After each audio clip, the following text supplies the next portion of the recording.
Alors je sais tout de suite qu'une vidéo ayant dans le titre gouvernement suivi de mondial est susceptible d'attirer les personnes sympathisant avec certaines théories du complot. Que ce soit les Illuminati qui tirent les ficelles, les reptiliens ou je ne sais quoi d'autre. J'ai pas tous les détails des différentes formes que prennent les théories du complot autour du nouvel ordre mondial aujourd'hui, mais je vous le dis tout de suite, on ne va pas parler de ça dans cet épisode. Mais plutôt revenir sur une proposition d'Isaac Asimov. Donc avant de crier que je suis un agent du nouvel ordre mondial, regardez la vidéo jusqu'au bout. Merci. Isaac Asimov est l'un des auteurs que j'ai le plus lu, et il est clairement dans ma liste des auteurs de science-fiction préférés. En tant qu'écrivain prolifique de science-fiction, journalistes et fans lui ont souvent demandé comment il voyait le futur. Et bien qu'il ait pu donner différentes prédictions pour différentes époques, il y en a une qui a retenu mon attention. Ce n'est pas vraiment une prédiction, mais plutôt un conseil qu'il donne en 1989. Alors déjà, même à l'époque où il a vécu, c'est-à-dire entre 1920 et 1992, il a pu voir les effets du changement climatique. Il a d'ailleurs écrit quelques articles mettant en garde contre les émissions de gaz à effet de serre, l'amincissement de la couche d'ozone et d'autres problèmes environnementaux. Pour lui, la seule solution, coopérer mondialement. La liste des dangers qui menacent l'humanité est longue. Et leur point commun, c'est qu'ils menacent l'humanité entière, et pas juste quelques pays. S'il y a une chose qui est biologiquement certaine au sujet de l'espèce humaine, c'est qu'il s'agit d'une espèce. Les similitudes entre nous sont énormes et les différences insignifiantes. Il a été calculé que seulement 1% des gènes humains sont différents de ceux d'un chimpanzé. Donc entre deux humains, la différence est ridicule. Pour trouver des solutions à ces risques existentiels, nous ne pouvons pas nous attendre à l'intervention de nations individuelles. Nous ne vivons plus au 19e siècle. Lorsque le nationalisme était à son apogée, il était possible pour une seule nation de croire qu'elle pouvait déterminer son futur sans rapport avec le reste du monde. Que s'il y avait une guerre, elle pourrait se dédommager rapidement en écrasant la nation vaincue. Il n'est plus possible d'avoir une guerre dans laquelle les dommages causés ne sont pas bien plus importants que les bénéfices. Nos armes sont devenues si puissantes que nous ne pouvons plus les utiliser. Il ne sera pas possible pour les États-Unis de bâtir un mur contre le réchauffement climatique. La seule façon de résoudre les problèmes du 21e siècle est par des solutions internationales et coopératives. Ce n'est pas à la France de dire au Brésil d'arrêter de raser l'Amazonie, ni au Brésil de dire à la France d'arrêter de rouler au diesel. Il devrait y avoir un moyen de dépasser l'autorité de ces deux nations sur des sujets aussi globaux que la santé de la forêt amazonienne et la pollution atmosphérique. Nous n'avons aucune difficulté à appliquer ce principe aux États fédéraux, comme les États-Unis ou l'Australie. On ne se demande pas pourquoi la Floride n'a pas le droit de dire à la Californie de faire ci ou ça. En ce qui concerne le commerce international, ou tout ce qui dépasse les besoins des villes et des États, c'est le gouvernement fédéral qui dit quoi faire, car il consiste en des représentants de tous les États. Isaac Asimov souhaitait donc voir l'émergence d'une sorte de gouvernement fédéral mondial. Mais étant conscient des nombreux obstacles afin d'y parvenir, il imaginait deux façons de le faire, la carotte et le bâton.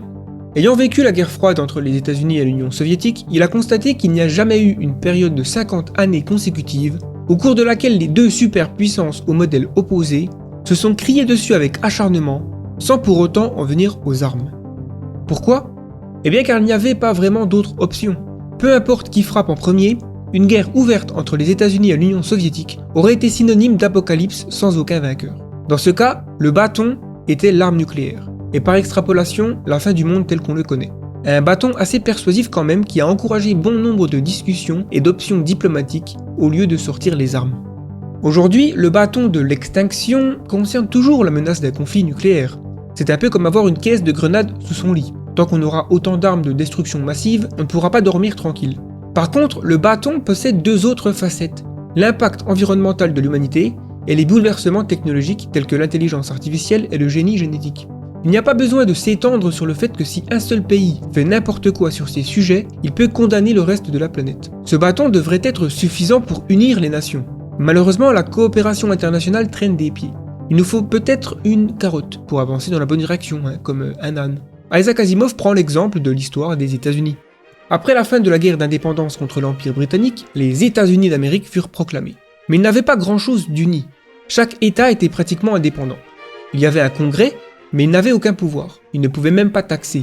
Et ne pouvaient obtenir que des contributions volontaires des États individuels. Ce qui est plus ou moins similaire à l'ONU aujourd'hui. Ces États étaient constamment en difficulté. Ils ne savaient pas comment gérer la gestion des rivières qui formaient les frontières, ils ne savaient pas comment traiter avec les populations natives, ils ne savaient pas comment organiser le commerce entre États, ils avaient peur d'être pris en charge par diverses puissances européennes ou d'entrer en guerre les uns avec les autres.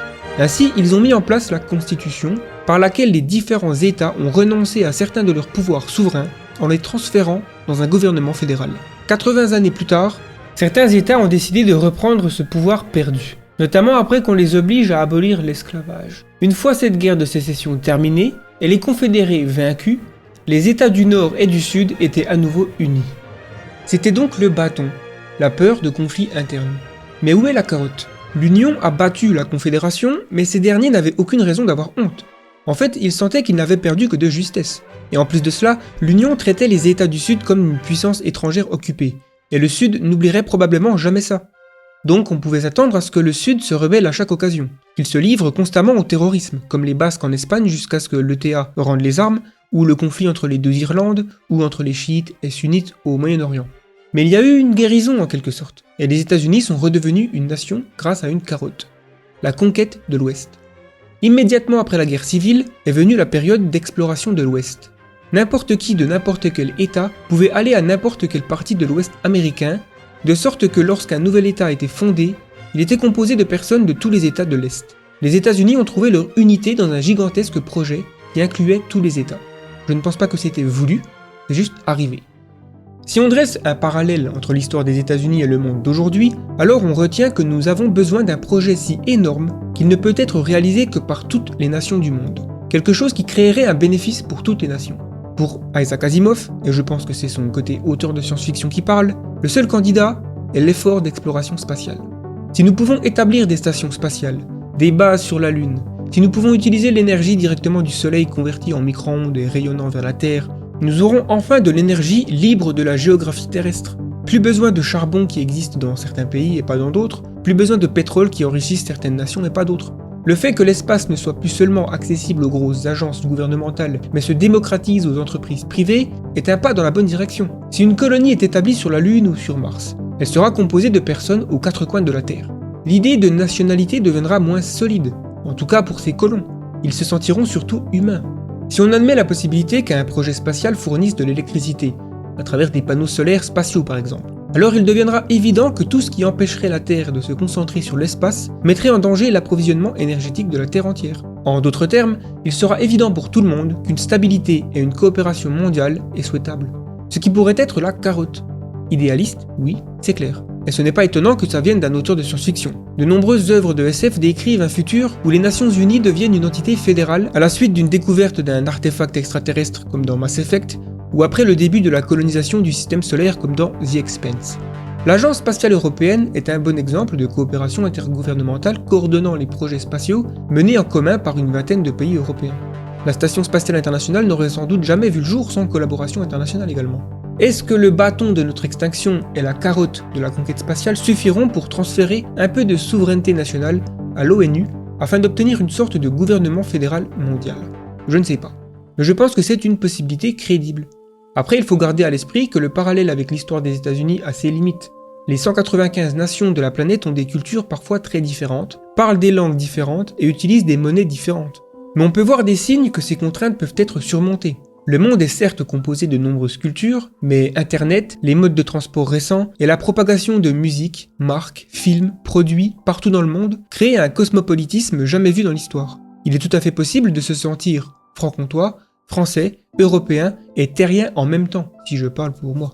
Les barrières de la langue peuvent être comblées par la technologie avec des solutions de traduction en temps réel qui deviennent de plus en plus efficaces, mais aussi, plus simplement, en utilisant la langue la plus parlée dans le monde, l'anglais. En ce qui concerne la monnaie, l'arrivée récente de cryptocurrency, utilisant le blockchain, comme le Bitcoin, annonce la possibilité d'une monnaie internationale officielle. D'un point de vue macroscopique, il existe une sorte de flèche de l'histoire qui voit l'humanité s'unir de plus en plus. Les cultures se sont fondues progressivement en civilisations plus vastes et plus complexes au fil des millénaires. La meilleure façon d'apprécier la direction générale de l'histoire est de compter le nombre de mondes humains séparés qui coexistent à un moment donné sur la planète. Pendant la majeure partie de l'histoire, l'Amérique, l'Europe, l'Australie, l'Asie et l'Océanie furent des mondes séparés. Puis l'Europe, l'Asie et l'Afrique se rattachèrent par d'importants liens culturels, politiques et économiques pour former un monde afro-asiatique où 90% de la population vivait avant l'âge de l'exploration européenne au XVe siècle. Les 10% restants vivaient dans le monde mésoaméricain en Amérique du Nord, le monde andin en Amérique du Sud, le monde australien et le monde océanique. Le monde afro-asiatique finit par engloutir tous les autres et aujourd'hui la quasi-totalité des humains partagent la même méga-culture. basée sur un système économique, politique, juridique et scientifique similaire. Cette flèche de l'histoire possède clairement des côtés positifs et négatifs. Mais si on extrapole vers le futur, elle nous permet d'envisager encore plus de cohésion entre les cultures humaines. Un gouvernement fédéral mondial possède des avantages. On ne peut pas ignorer quelques inquiétudes. La plus évidente, c'est que se passe-t-il si le gouvernement mondial tombe entre de mauvaises mains? Est-ce qu'il n'y aura pas là une ouverture vers une dictature mondiale? L'exemple des États-Unis peut servir à relativiser ce danger. En effet, la Constitution et la façon dont la politique est organisée rendent quasi impossible l'apparition d'un dictateur aux États-Unis. Le danger zéro n'existe pas, mais il est possible de l'atténuer par de solides fondations.